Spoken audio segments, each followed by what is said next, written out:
Quantos visitantes nós temos aqui hoje, além de mim? Claro, eu já vou levantar a mão também. Levantem a mão, por gentileza. Muita gente. Temos aqui... Quantos envolvidos com o Ministério de Louvor estão aqui hoje, sentados aqui? Levantem a mão, por gentileza. Só para eu identificar. Ali, lá no fundo. Que bom. Bem-vindos. Sejam bem-vindos. Não só a eles, mas a todos. Seja bem-vindo a mim mesmo. Estou falando bem-vindos, mas... bem-vindo a mim mesmo também, né? Como eu disse, estou feliz demais por estar aqui com vocês. Adquiri um carinho grande pelo pastor Marcelo, por toda a família dele. Os filhos dele já se tornaram meus amigos. Inclusive eu até abusei da boa vontade dele, porque eu consegui um voo. O voo que eu consegui para chegar de ontem para hoje eu estava em Belo Horizonte, saía de Belo Horizonte 11 da noite, chegava aqui 2 da manhã. E aí, primeira vez que eu volto, quer dizer, eu já fiz o pastor Marcelo, coitado. Saí daqui às 10 da noite para estar lá às 2, para depois voltar. Ainda foi o Lucas dirigindo, cadê o Lucas? Sentou ali. Ainda foi o Lucas dirigindo, dei maior trabalho, desculpa. E aí eles voltaram conversando os dois e eu dormindo no banco de trás, né? Mas como sempre, muito amável o pastor Marcelo e a família, viu? Até passar minha camisa, eles passaram hoje, gente. Olha. Foi a Odete que passou minha camisa hoje, gente. Como é que ficou bom? Uma salva de palmas para a Odete.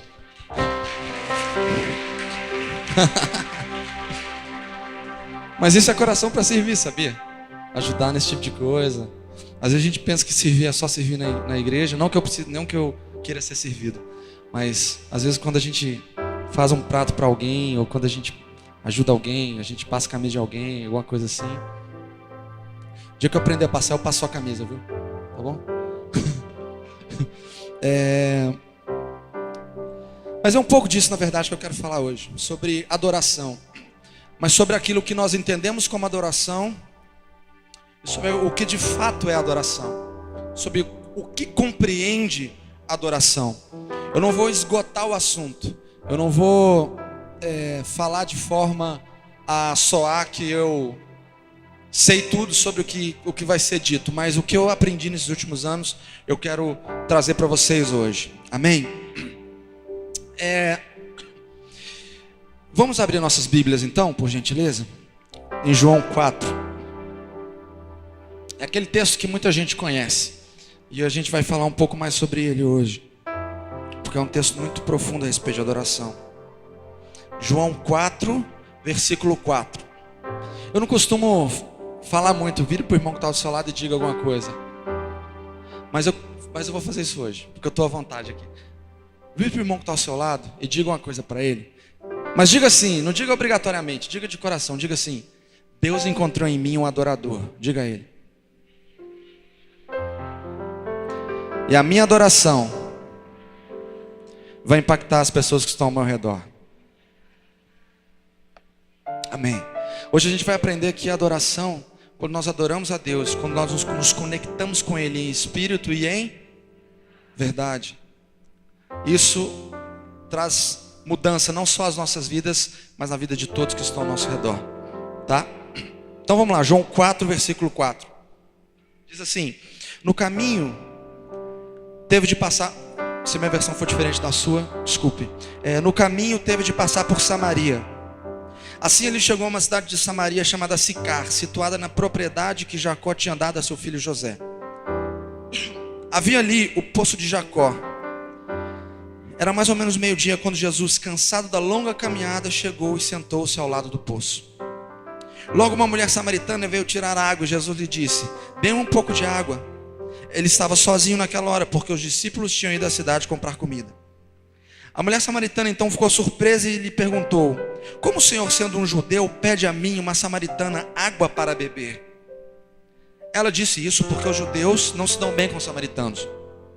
Jesus respondeu: se ao menos soubesse o presente maravilhoso que Deus tem para você e quem está lhe pedindo água, você lhe pediria e ele lhe daria a água da vida. Mas o Senhor não tem como tirar água, disse ela, e este é um poço muito fundo. De onde tirarei essa água viva? Além do mais, o Senhor é mais importante do que o nosso antepassado Jacó? Como pode oferecer uma água melhor do que esta que ele, seus filhos e seu gado beberam à vontade? Jesus respondeu: as pessoas voltam logo a ter sede depois de beber esta água. Mas quem beber da água que eu dou nunca mais terá sede de novo. Porque a água que eu dou se tornará dentro de todos uma fonte a jorrar para a vida eterna. Por favor, Senhor, disse a mulher. Ela ainda não estava entendendo bem sobre o que Jesus estava falando. Então ela continua pensando que ele está fazendo menção àquela água física, aquela água que estava no poço. Mas ele estava falando de uma água da vida eterna. Ele estava falando do Espírito Santo. E olha o que ele diz. Ela diz: por favor, Senhor, disse a mulher, me dê dessa água, assim eu nunca mais terei sede, nem terei de fazer esta longa caminhada até aqui para tirar água. Aí Jesus disse a frase chave do texto: vá buscar seu marido, disse Jesus. Mas eu não tenho marido, respondeu a mulher. Isso é verdade, que você não tem marido, falou Jesus. Pois você já teve 5 maridos, e o homem com o qual está vivendo agora não é seu marido. Sim, você falou a verdade. Senhor, disse a mulher, percebo que o Senhor é um profeta. Mas me diga uma coisa, por que vocês, os judeus, insistem em que Jerusalém é o único lugar de adoração, enquanto nós, os samaritanos, dizemos que é aqui neste monte onde os nossos antepassados adoraram? Jesus respondeu: crê em mim, mulher, está chegando a hora que não nos preocuparemos mais em adorar o Pai neste monte ou em Jerusalém. Mas vocês, samaritanos, sabem muito pouco a respeito dele. Nós adoramos o que conhecemos, pois a salvação vem dos judeus. E aí ele diz o versículo que é o versículo que é a nossa referência: mas virá o tempo, e de fato já chegou, em que os verdadeiros adoradores adorarão o Pai em espírito e em verdade, pois são esses adoradores que o Pai procura. Porque Deus é espírito, e é preciso que os seus adoradores o adorem em espírito e em verdade. A mulher disse: eu sei que o Messias virá, aquele que se chama Cristo, e quando ele vier explicará tudo para nós. Então Jesus lhe disse: eu sou o Messias, eu que estou falando com você. Eu vou repetir esse versículo. Então Jesus lhe disse: eu sou o Messias, eu que estou falando com você. Amém? Amados, é interessante porque nós vemos aqui, é um encontro muito peculiar entre Jesus e essa mulher. É muito peculiar, é muito específico o diálogo que eles têm ali à beira do poço. E nós vemos, existem duas visões, duas perspectivas a respeito do mesmo fato, da mesma conversa. A primeira delas é a visão da mulher. É a visão que aquela mulher está tendo ali naquele momento. A primeira impressão, qual é a primeira impressão que ela tem daquela conversa? O que ela entende ali, o que ela consegue entender no primeiro momento o que está acontecendo? Não, ela não consegue entender.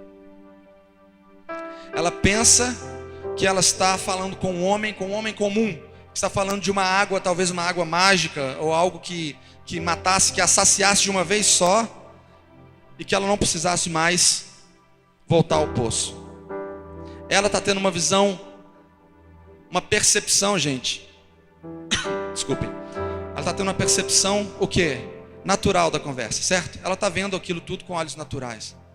Porém, existe uma segunda perspectiva, existe uma segunda pessoa ali, que é Jesus. E ele está falando não só daquilo que é natural, mas ele está falando para ela, ilustrando a ela, usando a água como ilustração daquilo que é eterno. Amém?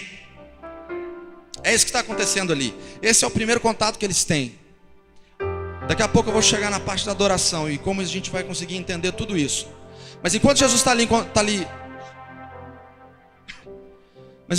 ali conversando com ela, o que ele está fazendo é tentando mostrar a ela, tentando dizer a ela, ilustrar a ela, que ele tinha algo muito melhor do que toda aquela rotina que ela vivia.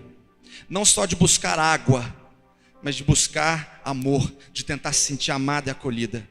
Porque ela já havia tido 5 maridos e o que estava com ela não era o marido dela, certo? O que Jesus na verdade está falando ali para ela é que Ele daria não só o Espírito Santo a ela, mas Ele daria a ela a capacidade de se sentir amada. Porque uma pessoa, não estou julgando nem julgando ninguém, mas uma pessoa, até de um ponto de vista psicológico, uma pessoa que se envolve com tantas pessoas assim, o desejo dela não é se envolver com aquela pessoa, mas é saciar e é curar a dor que existe dentro dela através de algum relacionamento. Esse é o problema que estava acontecendo ali. E sabe o que é mais interessante que eu vou dizer para vocês? Que o texto no versículo 4 diz o seguinte: era necessário que Jesus... que susto, era um cabo, pensei que eu estava caindo. Era necessário que Jesus passasse por Samaria. Não é isso que diz? Era necessário que Jesus passasse por Samaria. Mas é interessante porque se você for olhar geograficamente o percurso que Jesus estava fazendo, de onde ele ia, para onde ele estava indo, geograficamente falando, não era necessário que ele passasse por Samaria. A necessidade de Jesus de passar por Samaria era outra. É porque ele sabia que ele queria ter um encontro com aquela mulher. Não, ele não precisava, na verdade ela precisava se encontrar com ele. Porque ele queria encontrar com ela ali. E a primeira coisa que eu aprendo também nesse texto é que muitas vezes nós queremos impressionar as pessoas enquanto nós ministramos, nós queremos ministrar para multidões, nós queremos fazer coisas para milhares e milhares de pessoas. Mas vários encontros que Jesus teve e que renderam transformações e versículos que hoje nós falamos, foram entre ele e uma pessoa. Jesus não está preocupado se ele falava para uma multidão ou se ele falava para uma pessoa só. Ele estava preocupado em transformar vidas. Porque ele, mais do que nós, mais do que ninguém, ele sabia o preço de uma alma. Porque ele pagou por esse preço na cruz. Então ele sabe o preço de uma alma. Amém? Então, eu quero que você me acompanhe bem aqui no que eu vou falar, porque algumas coisas estão vindo ao meu coração agora e eu estou falando para vocês, mas nós que lideramos louvor e que trabalhamos com equipe de louvor e com ministração principalmente, nós precisamos nos preocupar e saber que existe uma audiência só, existe uma única pessoa, primeiramente existe uma única pessoa nessa audiência, nessa plateia que se chama Jesus. Tudo que é feito, tudo que precisa ser feito, tudo que é feito por nós aqui é primeiramente para Ele. Nós precisamos estar sempre preocupados em estarmos fazendo para Ele, estamos agradando a Ele. Não adianta você tocar para centenas, 100 mil, 200 mil pessoas, se você não está fazendo para para o único que é digno. Amém? Eu não quero criticar, mas eu conheço líderes de louvor que quando vão ministrar perguntam quantas pessoas vão ter na igreja. Perguntam se a igreja se for um número menor do que eles esperam, eles acabam não indo nessas agendas. Eu acho isso um absurdo. Porque o que eu aprendo com Jesus, e o que eu nunca posso esquecer, é que o evangelho é evangelho acessível. O evangelho de Cristo, esse evangelho que eu acredito, esse evangelho que eu vivo, é o evangelho da simplicidade. É o evangelho de amar o próximo. É o evangelho de não ficar cobrando absurdos para tocar músicas que Deus deu. Não devia nem cobrar, cara. Deus te deu o dom, Deus te deu tudo, você está indo abençoar a igreja. Por que você vai cobrar 100 mil reais, meu amigo? Que direito você tem de fazer isso? Né? Então, gente, me empolguei aqui, desculpa. Mas é isso que eu estou querendo dizer aqui para vocês primeiramente. Esse amor que ele tem, esse contato que ele tem, essa necessidade que ele tem em se encontrar com as pessoas, a gente nunca pode se esquecer disso. E hoje foi interessante porque, sem querer bajular, mas eu estava indo para... Qual é o nome da cidade que a gente foi comer? Arco Verde. A gente estava indo em Arco Verde hoje, eu, o pastor Marcelo, Amadeus, e a gente estava conversando exatamente sobre isso, né, cara? Sobre o fato de o pastor Marcelo falando que não tem coisa melhor do que entrar na casa de alguém e ver a salvação entrando nesse lugar. Isso me deixou muito feliz porque eu vi o seguinte: ainda existem pessoas por aí que vivem de fato, que seguem Jesus de perto. Ainda existem pessoas que investem nisso, que ao invés de pedir, tiram do bolso para poder ir lá fazer a obra de Deus e ver pessoas sendo abençoadas. Amém? Então, caminhando, gente, Então existem duas visões aqui, duas percepções. A primeira é de quem? A primeira é de quem? E a segunda é o que Jesus quer de fato falar para ela, certo? A primeira da mulher, o que de fato ela está preocupada é com a água naquele momento, não é? É com o hoje. A preocupação dela era o hoje. O que Jesus estava querendo dizer para ela era o quê? Era sobre algo que era eterno. Amém? Essa é a segunda coisa que a gente aprende nesse texto. Quando nós adoramos a Deus, nós não adoramos a Deus por algo que Ele fez hoje nas nossas vidas. Também podemos, como gratidão a Ele, como ações de graças. Mas acima disso, nós adoramos a Deus porque nós sabemos quem Ele é. Nós sabemos que Ele é o Deus eterno. Nós vamos nascer, nós vamos morrer, nós vamos para a glória e Deus vai continuar sendo digno da nossa adoração. Amém? E muitas vezes nós, devido às circunstâncias devido às circunstâncias que cercam a gente acaba, a gente acaba começando a se sentir pressionado pelo dia a dia, não é isso? Não é? Ainda mais com as coisas que têm acontecido no Brasil, o dia a dia nos pressiona muito. E nós precisamos aprender que não é a respeito só do que nós vivemos hoje, mas é a respeito da nossa eternidade com Cristo. Enquanto nós estamos preocupados com muitas coisas que são pequenas aqui, como essa mulher estava preocupada com a água, Jesus estava querendo dar para ela a vida eterna. Ele estava querendo dar um dom para ela e dar algo a ela que ela não conseguiria encontrar em lugar nenhum. Só Ele poderia dar isso a ela. Amém? Estou dizendo isso porque o Senhor quer que você entenda Ele de uma forma um pouco maior. Ele quer que você se preocupe menos com aquilo que é momentâneo e se preocupe mais com a sua eternidade com Ele. Amém, igreja? E aí, caminhando, Ele está falando ali para ela a respeito da água e ela não está entendendo. Ela acha que Ele está falando sobre aquela água comum, sobre a água que nós bebemos para o nosso organismo. E de repente, o que acontece? Jesus precisa jogar uma frase assim, chave, uma frase cabulosa para ela poder entender o que de fato Ele estava querendo dizer para ela e quem Ele era. E aí Ele diz: vá lá e chama o seu marido. Eu acho isso maravilhoso, porque Jesus ele sabe conversar, Ele sabe nos surpreender, né? Todo diálogo na Bíblia, os fariseus estudados tentavam pegar Jesus, preparavam armadilhas para Jesus, tentavam pegar na lei, e Jesus sempre conseguia, né, escapar e ainda ensinar a eles. Jesus é apaixonante. E aí Ele fala isso para ela. Ele já sabia. Ele não manda chamar o marido. Vocês leram um texto comigo. Eles não mandam chamar o marido para que ela o trouxesse, mas para que ela dissesse a ele, para que ela externalizasse o problema dela e para que ela entendesse que ele, com quem ela estava falando, que ele já sabia quem ela era. Amém? Eu quero dizer algo para você. Antes de você se encontrar com ele, ele já sabia quem era você. Antes de você saber quem ele era, ele já sabia quem era você.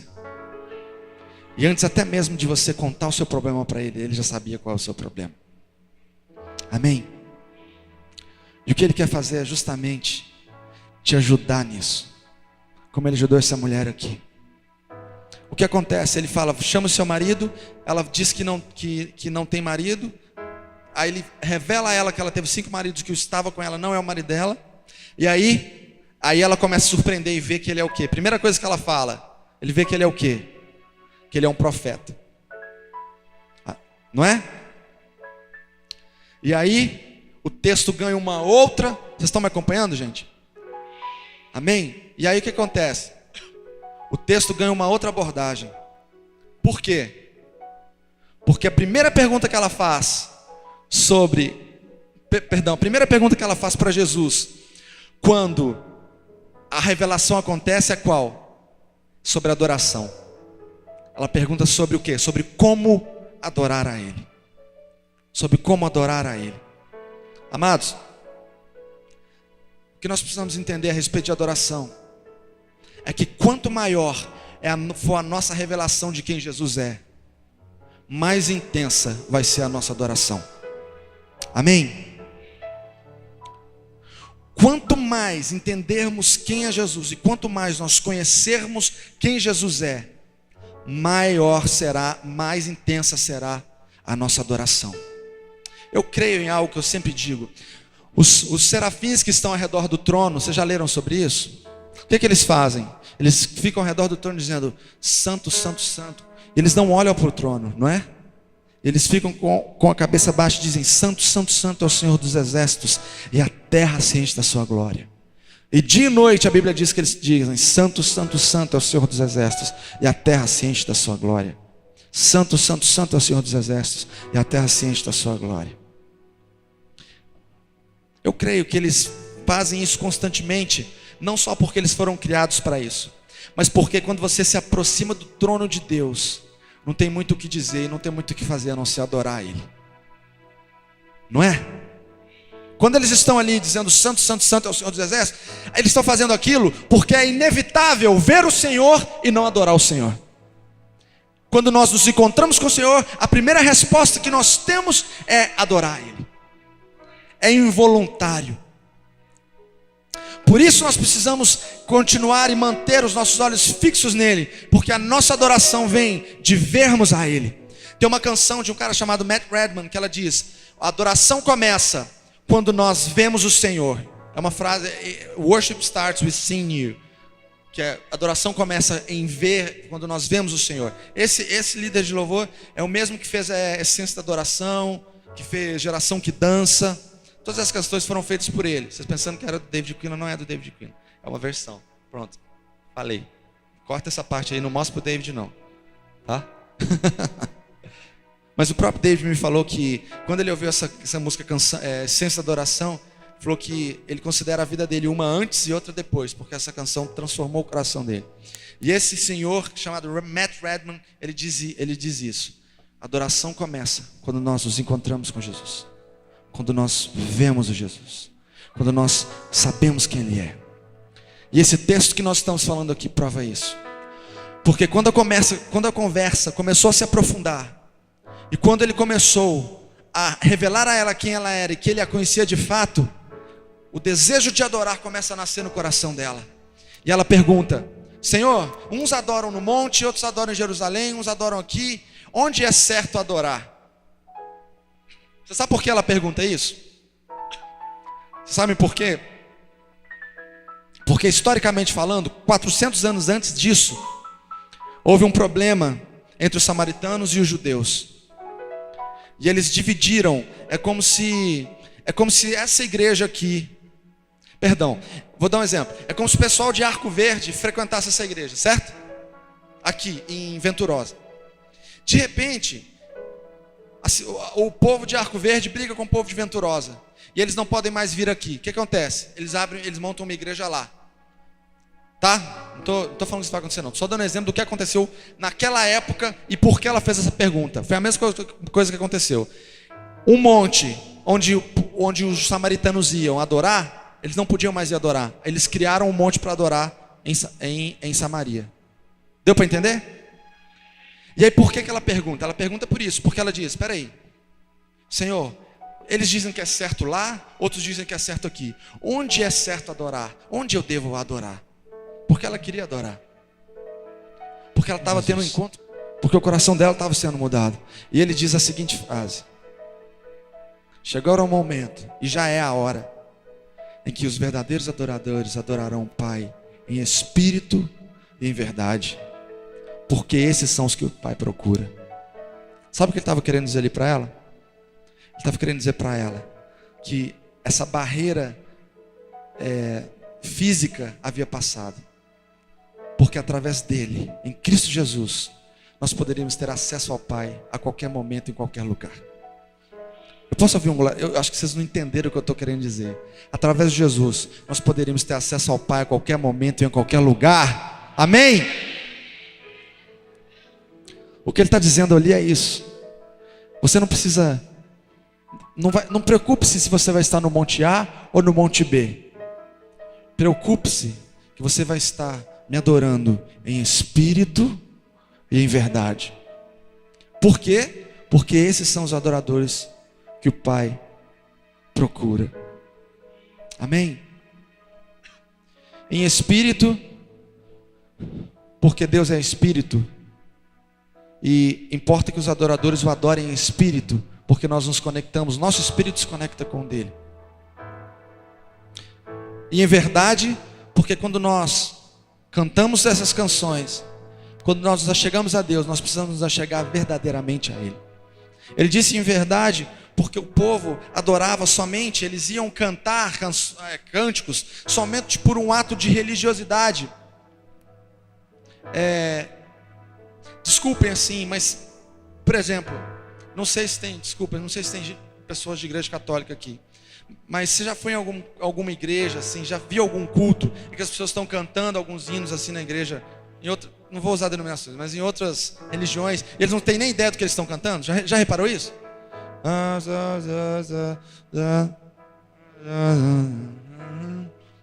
Você já viu isso acontecendo? Não é?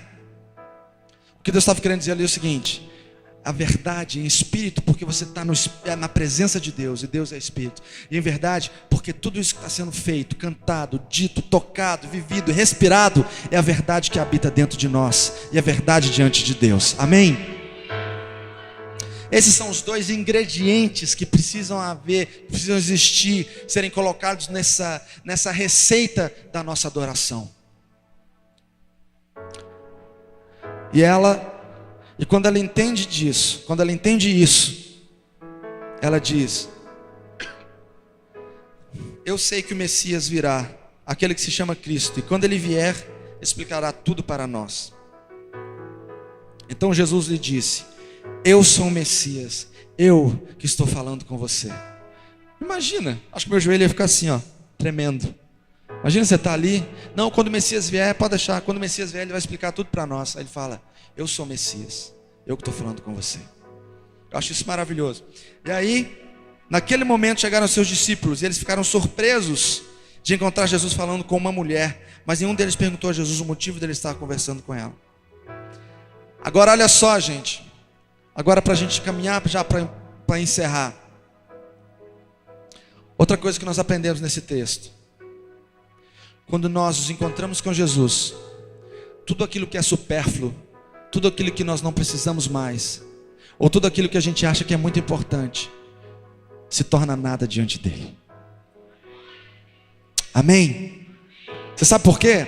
Porque no princípio do texto, o que é que ela estava preocupada? Qual era a preocupação dela? Era a água, era buscar água no poço, beber água, não ter que ficar indo no poço todo dia. Mas de repente, o Senhor chega e transforma a vida dela. O Senhor chega e ela tem um encontro com Ele. E quem se encontra com Jesus nunca mais é o mesmo. Amém? No princípio, então, ela queria o quê? Ela estava preocupada com a água, não é? Depois que ela encontra o Messias, sabe o que ela faz? Nisso a mulher deixou seu cântaro ao lado do poço, voltou à aldeia e disse a todo mundo: venham conhecer um homem que me disse tudo quanto eu já fiz na vida. Será que este não pode ser o Cristo? Então o povo veio da cidade correndo para ver Jesus. Essa mulher, ela entendeu o reino de Deus. Ela havia ido buscar água. Para ela era somente mais um dia comum em que ela ia viver, mais um dia repetitivo. Talvez no próximo mês ela largasse aquele marido e tivesse outro cara de novo. Mas aquele dia, Jesus havia marcado encontro com ela naquele poço. Amém? Eu não sei qual foi o dia em que Jesus marcou encontro com você, e qual foi o poço da vida que você se encontrou com Ele. Mas eu sei que Jesus quer ter outro encontro com você hoje à noite. Amém? Amém, igreja? Para que aquilo que talvez seja importante demais para nós se torne de novo nada diante do que Ele é. Ela deixou o cântaro, ela havia de buscar água. Quando ela se encontra com Ele, ela deixa o cântaro, esquece daquilo e corre para a cidade. E eu encerro dizendo isso para você. Eu encerro dizendo que essa mulher, eu costumo dizer que ela foi a primeira mulher evangelista da história. Porque ela correu para o povoado para falar que ela havia encontrado Jesus. Amados, adoração completa. Então quais são os componentes de uma adoração completa dentro desse texto? Primeira coisa, nós precisamos saber quem Jesus é. E quanto mais nós o conhecemos, mais intensa se torna a nossa adoração. Amém? A segunda coisa que nós aprendemos nesse texto, nós aprendemos que quando nós o encontramos, tudo aquilo que nós estimamos como valor máximo se torna nada diante dele. Perde valor diante dele. Vocês já ouviram um hino que diz: se paz a mais doce me deres gozo. Já ouviram esse hino? E dor a mais forte sofrer. Já ouviram? Esse é o meu hino favorito. De toda a harpa, esse é o meu hino favorito. Eu amo hinos antigos assim, porque eles não foram escritos para vender CD e ganhar dinheiro. Eles foram escritos por missionários que às vezes, pelo contrário, deixaram tudo que tinham, foram para a África para poder pregar o Cristo vivo, o Cristo ressurreto. Muito diferente. Por isso que às vezes você vê os hinos perpetuando, atravessando gerações e gerações. Hinos que estão sendo cantados há 200, 300, 400 anos atrás. Desde 300, 200, 400 anos. Por causa disso. Porque foram hinos que foram de fato escritos em espírito e em verdade. Né? E esse hino, seja o que for, tu me fazes saber. Foi alto demais. Enfim. Esse hino, gente, vocês sabem a história desse hino? O senhor que compôs esse hino foi mais ou menos 1800 e alguma coisa. Era um senhor muito bem de vida, lá nos Estados Unidos, lá perto de Nova York. E aí naquela semana era um senhor cristão, que tinha vários bens, e que conhecia Jesus, que servia Jesus, que servia em projetos sociais, etc. E aí de repente, várias coisas começam a acontecer na vida dele. E aí, devido àqueles fatos que estavam acontecendo, o que ele faz? Ele diz para a família: peguem um navio, na época não tinha avião, presta bem atenção nisso. Ele diz o seguinte: peguem um navio e vão para a Europa, falou para a família, para a esposa e para as 2 filhas. Peguem um navio e vão para a Europa, daqui 15 dias eu subo enquanto vocês lá. Vão descansar um pouco, a gente está precisando tirar um tempo para a gente, para descansar. E aí elas entram no navio. Poucos dias depois, chega uma carta para ele, da esposa, dizendo que o navio havia naufragado e que as 2 filhas dele haviam falecido naquele naufrágio. Vocês sabiam disso? Aí esse homem, com o coração partido, pega o navio e vai em direção à Europa para encontrar a esposa. E quando ele passa pelo local onde aquele navio havia naufragado, fica até emocionado, ele canta isso: se paz a mais doce me deres gozar, ou dor a mais forte eu sofrer, ó seja o que for, tu me fazes saber que feliz com Jesus eu sempre sou. Você pode aplaudir o Senhor?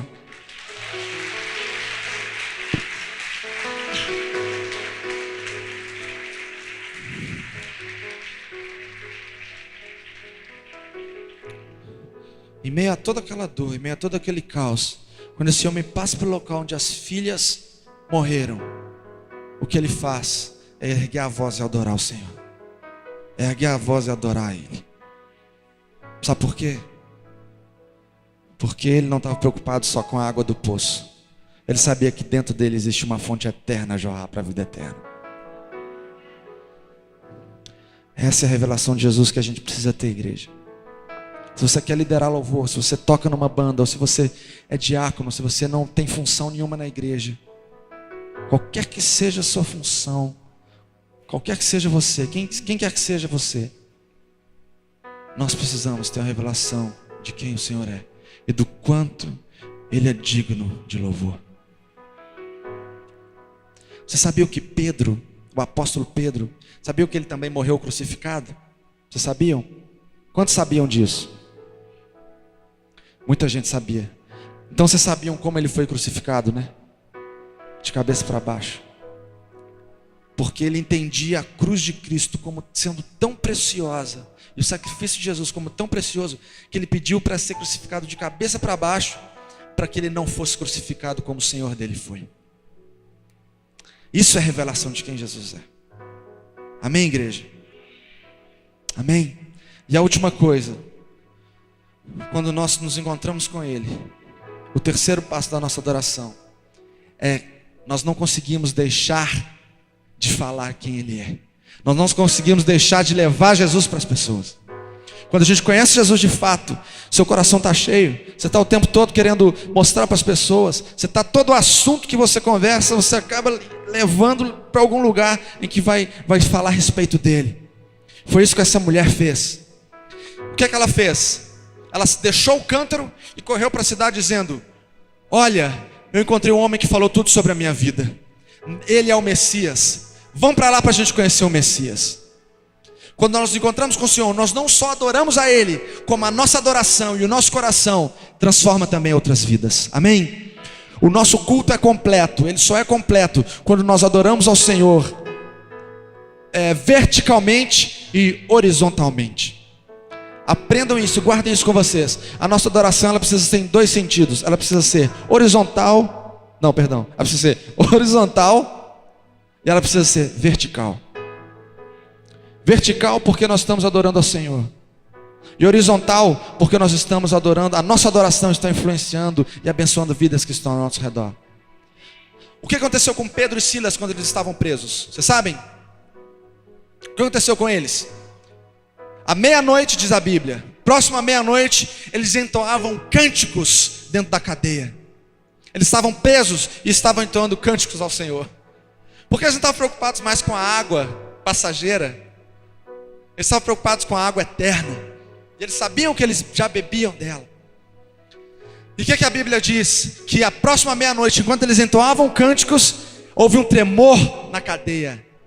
E o que aconteceu? Vocês se lembram? O que aconteceu, igreja? Os grilhões se quebraram e as portas das cadeias se abriram. O mais interessante vem agora. As portas de todas as cadeias se abriram, diz a Bíblia. Não só as portas de Silas e Pedro. As portas de todos ali que estavam ali se abriram. Quando Deus traz libertação sobre a sua vida, Deus traz libertação sobre a sua vida e sobre todos que estão ao seu redor. Talvez você esteja orando por alguém na sua casa, na sua família há anos, para que essa pessoa se converta, para que ela saia das drogas, para que ela saia do álcool. Eu quero dizer para você é que tente simplesmente adorar a Ele. Tente simplesmente mostrar uma vida de adoração, uma vida constante de adoração, uma vida de auxílio, de amor. Sabe o que a Bíblia diz? Eu falei que eu estava encerrando, eu já estou encerrando mesmo agora. Estou igual o político, né? Mas sabe o que a Bíblia diz, gente? Desculpe se tem político aqui. Não estou falando de forma pejorativa. Mas sabe o que a Bíblia diz? Várias coisas, eu até esqueci o que eu ia falar agora. Falar esse negócio. Mas é interessante porque quando nós adoramos, coisas acontecem ao nosso redor. Ah, lembrei. A Bíblia diz, sabe o quê? Um texto que eu gosto. E nisto conhecereis os meus discípulos. Como? Se tiverdes amor uns para com os outros. O amor, gente, é a principal indicação, é o principal sinal da manifestação do reino de Deus nas nossas vidas. Eu posso expulsar demônio, eu posso curar, eu posso levantar gente da cadeira de roda, eu posso fazer o que for. Se eu não tiver amor, nada disso vale. E a adoração faz isso com a gente também. Ela amacia o nosso coração. Porque quando nós nos encontramos com Jesus, nós começamos a nos tornar parecidos com Ele. E quando nós nos tornamos parecidos com Ele, o que acontece? Nós nos tornamos cheios de amor. Tá? Eu vou contar uma última experiência para vocês aqui. Agora é de verdade, para fechar. Quando adoração não é só cantar cânticos como nós fazemos aqui. Ter uma vida de adoração é algo que significa muito para Deus. Eu estava conversando hoje também com o pastor, com o Amadeus, com o pessoal. E isso aqui, na verdade, o que está acontecendo é a ponta do iceberg. Mas por baixo do iceberg, vocês já viram como é um iceberg, obviamente? A ponta é pequenininha ali, todo mundo pensa que aquilo ali é tudo. Mas submerso, embaixo d'água, A parte maior está ali, embaixo d'água. 70% do que sustenta aquela ponta está submersa e ninguém vê. Amados, o que sustenta as nossas canções, o que sustenta o que nós fazemos aqui, isso é para quem lidera louvor. É a nossa vida fora daqui. Tá? Vir aqui cantar canções, se emocionar, isso muita gente faz. Até a Ivete Sangalo fica emocionada quando ela está cantando lá nos palcos dela. Não é? Mas gente, sair daqui e honrar pai e mãe, e honrar a esposa, honrar o marido, e não agredir o filho, isso é adoração. Então hoje eu estou desafiando vocês. A nossa adoração, ela começa aqui, mas ela não termina aqui. Amém, igreja? O nosso culto, esse culto de hoje, ele começou hoje às 19h30, não sei, mas ele vai continuar lá fora quando nós formos embora. Tá bom? Através de como? Através de servir o próximo. Quando você está sentado conversando com alguém, você está adorando a Deus, sabia? Quando você está lavando a louça para sua mãe ou para sua esposa, você está adorando a Deus. Isso é ser o bom perfume de Cristo. Amém? Vamos ficar de pé. Amados, o que eu creio que Deus quer fazer aqui com a gente é nos dar, aumentar a nossa visão de quem Ele é. É fazer com que a gente o conheça mais. Amém? Ele quer fazer isso com a gente hoje. Então eu quero que você feche seus olhos agora.